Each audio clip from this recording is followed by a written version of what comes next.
Magandang gabi bayan, narito po ang detalye pa rin ng ating mga nagbabagang balita. Maaring lumampas daw ng mahigit sa 1,000 katao ang namatay sa naganap na lindol. Ika-6 ng Hulyo, 1990. Sa loob ng napakahabang 45 segundo, niyanig ng lindol ang buong isla ng Luzon.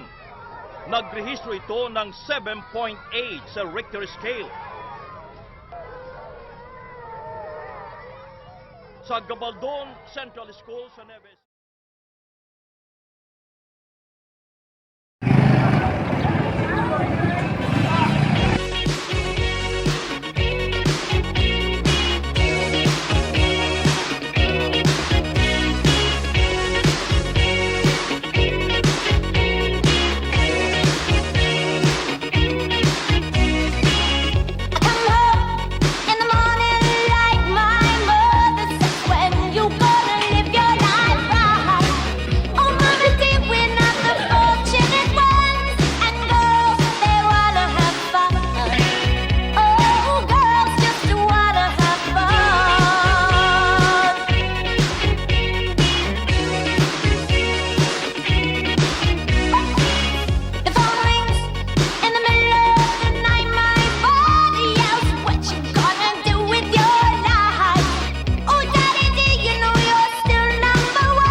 What to do in this type of situation?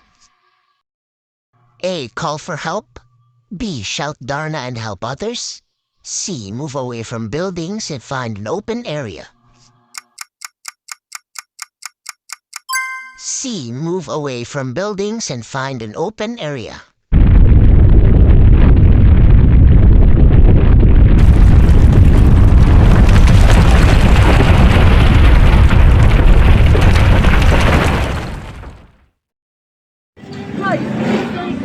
Stay calm. We need to be safe. No one's injured, right? Yeah. Wait, where's Chloe? Where's Chloe?